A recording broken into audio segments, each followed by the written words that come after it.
Yo, what's going on, guys? Matthew Haynes here, aka the Clockmaster. Today I'm here with my wife, Shannon, aka Cosmic Fates. and we are going to be talking about the first episode of House of the Dragon. Now, before I get into this, guys, the reaction for this should be up right now. So if you guys want to see our initial reaction to the first episode, please make sure to go ahead and check that out. We're just going to recap the episode, some of our thoughts, things we liked, disliked about this week's episode, and we'll go from there. House of the Dragon episode 1 sets the season off to a great start. This feels like how Game of Thrones should feel and perfectly foreshadows an amazing story. So before we get into our pros and cons, guys, I really enjoyed the first episode. Like, there were some slower moments, but that's fine. It's Game of Thrones. It's a Game of Thrones show. We're gonna have that. And like I said in the beginning, like, this feels like a Game of Thrones world series. So I wasn't too upset with the first episode. How did you feel about the first episode overall? Yeah, no, I'm definitely getting thrown back to like when Game of Thrones like first came out and just the vibes around it, because it was like new and fresh, and that's kind of how I feel about the first episode. And I like that it's highlighting how the rest of the season is gonna go. Yeah, and it gives me a lot of promise too. I mean, of course, dragons. I mean, come on. It's all right. So we're gonna just quickly get into our pros and cons for episode 1 of House of the Dragon. One of my pros is actually the atmosphere of the entire episode. I mean, big budget. We're feeling like we're in King's Landing. We're in this area. It feels like a Game of Thrones. That's one of the most important things to me too, is that it didn't feel like we were set in some other world or whatnot. Like, we, you know, all the little things, all the little Easter eggs, going back to Game of Thrones in general, everything just brought from seeing like the Hand of the King and having the council, and they introduced some new things too, that maybe non-book readers would pay attention to, like how the council operated with, you know, that little ball thing in the middle. They would put stuff down. So I found that really interesting as well, and I really enjoyed that. And the overall atmosphere, like and this will lead into like my other pro. But what were one of the pros you had? Yeah, no, I love the direction that they're going with their characters so far. Just like you said, with the whole council and everything, like how they all interact with each other, like how there's the differing opinions and just interesting dynamics between not only the council but the characters themselves, you know, father and daughter, niece and uncle. Like, there's a lot of different characters, and seeing how they interact with each other, it's gonna shape up to be something really cool. Yeah, I agree with that. I mean, just again, the acting from everyone as well has been really good. Matt Smith, especially as Daemon, was a really interesting character. I can't wait to see what they do with him going forward. And obviously, we're gonna we have some, and I forgot to preface this, but some minor spoilers. Well, spoilers in this review actually. So just keep that in mind as we go into this. I'll probably put that in the title. Spoilers. Another pro that I had as well was the music. I'm glad that we got Ramin Djawadi back, and we have his style here. All the Game of Thrones theme running in like little increments and motifs and stuff throughout the entire episode was also fun. And we have some brand new themes as well that really help accentuate the characters, and especially like Rhaenyra, with her as well. Like, I really enjoyed her performance and the music that accompanied her, at least a young version of her. She's been a really, really interesting addition to all of this, and like aka Dany 2.0 or Dany 1.0. So it's gonna be really interesting to see that. But in addition to the music, what else did you have? I was gonna mention it because you said Rhaenyra.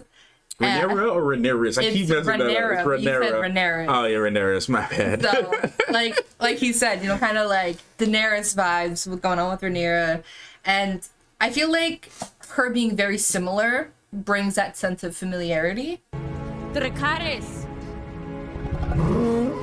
And kind of expands on it. Like, okay, this is very similar to our Dany. Yeah. And we love seeing how Dany operated. So it's gonna kind of reflect on, okay, well, before Daenerys, there was Rhaenyra, and how that whole situation is gonna go down. So far, I'm thinking the story is gonna be very in depth with her specifically. Obviously, like, she's kind of like the forefront right now. Yeah. So, but that can always change, like we saw with Game of Thrones. So, but no, I really love her as a character so far. And I'm really interested to see what they're going to make her out to be. And her just flying in on a dragon. Like, I mean, come on, man. You open up your episode, it's like, you know, straight up Final Fantasy mount flying through clouds and coming down on a dragon. Like, I mean, come on, that's great. I cannot wait to see more of the dragons in the series overall too. That's gonna be. I mean, it is House of the Dragon. I mean, come on, man. I can't wait to not see. have dragons. I know that. I'm just saying I can't wait to see more of the dragons. I'm agreeing with you. Okay. Why don't you give me like one of your sarcasms? Oh man. Okay, so that leads me into obviously dragons. I mean, come on, that's like a big part of this. I mean, everyone wants to see more dragons. Everyone wants to see them. We saw, I think, 2 or 3 dragons in this episode. I don't remember their names. I should have went back and got their names for I don't know this. if we got names. They might have mentioned it, but I don't know. But it was really cool seeing her dragon. And also Damon's dragon as well. It's like a behemoth. And of course, there are bigger dragons, you know, than those 2. Right. Like, and it was also interesting to seeing some of like the backstory as to like, hey, people think that we control the dragons, but like, no, like, you know, like that was also like a really interesting thing to throw into all that. And like, you know, her father, you know, Viserys, like kind of instilling in her that like, if you're going to be a leader, you need to be aware of these facts and things like that. So I just found that really interesting. But I mean, dragons, of course, got to see more dragons. Can't wait to see more dragons. In addition to that, was there anything else that you wanted to talk about concerning pros that you liked or noticed from the episode? I mean, I think as an episode, that was all, because you kind of mentioned the other stuff I was going to mention. Yeah. So, I mean, you can elaborate on that if you had any other thoughts. you kind of took the words out of my mouth. Oh, I'm sorry. No, it's okay. Yeah. We're both on the same page with this. So. Okay. Yeah. Okay. So for this, to go to cons, I'll probably have you start. Do you have any cons for this episode? I really don't think I had too many cons. I think obviously the episode's gonna be a little slower, but I kind of expected that because they're still kind of building up. Obviously it had some of its more intense moments, but it was kind of slow in the beginning. But that's not quite an issue for me. Like I said, it's kind of building up, and you know, Game of Thrones in the beginning was slow at parts too. So Yeah. I'm okay with that. That didn't really bother me too much. But for some people, it might be a little too slow. But Yeah. other than that, I didn't really have anything. Okay. Yeah, for me, I mean, I have one con, and it's more of a nitpick. Not even really a nitpick, just more of like something that I wanted a little bit more of, but didn't necessarily take away the whole episode for me, was I didn't feel a sense of too much of a threat in the first episode, as I did like with Game of Thrones. We straight up saw like, you know, Jaime Lannister do, you know, push, you know, Bran off the tower. Right. I mean, like we had some, you know, and even when the Lannisters stepped on the scene, like we could sense that these people were going to be a problem. Like these people were going to be such an issue for the rest of the series. You can sense that. Now, obviously we have that with Daemon. We know that, I don't know which direction they're going to go with this. I don't know if they're going to make him a tyrant. I don't know. Obviously if you read, you know, Fire and Blood, if you read the book, then you would know more information than me right now. But just as a viewer, I have no idea where they're going with his story. They could have him be more of a supportive uncle type, or they could easily make him a villain, because he does have those villainous, you know, traits. Obviously he has good reason to. I mean, getting like this, you know, I guess having his title removed from him, getting sent back to live with somebody he doesn't want to live with, you know, like not being, you know, getting ridiculed, you know, for certain military actions that he wasn't supposed to take, not being respected on the council, like things like that. So he has every reason to want to have revenge and have the throne. That is being set up.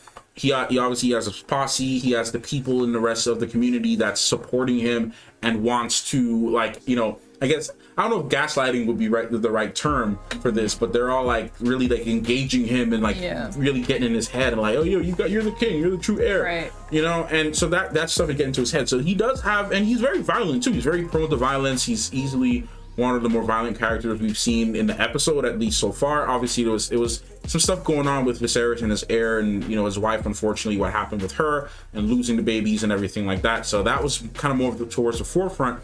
They did put little bits of pieces with other characters too, because you know, people on the council are always sus. So Yeah, especially Hightower. Yeah. And we have the Corlys. We have he could be easily a villain in this series. Don't know, but he could be. Him and his wife could easily play their villainous roles in this story. Yeah, the Queen That Never Was. The Queen That Never Was. We have the Hand. The Hand himself could be up to some scheming. Yeah. You know. Yeah, Hightower. Was that? Hightower. Oh, that's sorry. His name is Hightower. My fault, guys. Sorry about that. Yeah, you already mentioned him. Yeah. So he could be up to some scheming, And then, of course, some of the other ones I couldn't grasp their names, but any one of them on that seat could have been up to some scheming. Especially the ones that were kind of rejecting Rhaenyra as the heir. Exactly. There's definitely going to be a lot of pushback and people who don't want to support her. Yeah. You know, especially when Viserys does, you know, pass. There's going to be a lot of pushback. So we'll have to see what happens in the next episode. But so far, that's a little bit of a negative. I didn't really feel too much of, I'm really threatened by this person, they're going to be a problem kind of vibes. Like, obviously, I know Daemon's going to be an issue. To what extent, I don't know, but that's just kind of where I'm at. No sense of real danger. Because, again, in the first episode, we straight up saw limbs scattered in like a pattern from, you know, the walkers. And, like, there was so much that happened in that first episode. It was like, yo, there's something happening here. It's going to be a major threat. We need to see how this gets resolved. I don't quite know what that is yet based on this episode alone. And I might have missed it, so if I did, please let me know in the comments. But that's just kind of where I'm at. Yeah. I get that. So that's pretty much it. I mean, nothing more else to add to that. I hope you guys enjoyed the episode as much as we did overall, guys. My rating, I am at an 8 out of 10 for this episode. It was a really, like, besides my issue, it's like it was a really good episode, and all the pros that I said outweigh the negative issue that I had for this episode. What's your rating for this episode? I'm at like an 8.5, 9. 8.5, 9. Yeah, it's real good. Yeah. So that's it. All right. Hope you guys enjoyed our video. If you want to see more of these recap videos every single week, just let us know. I wouldn't mind doing this. I'm planning a live stream to have more in-depth conversation this week, so just be on the lookout for that. I'll let you guys know if that continues. I might be having someone else join me, so I'll be on the lookout for that. But that's pretty much it, guys. Thank you so much for watching, and we will see you in the next one. Clockmaster and Consequence out.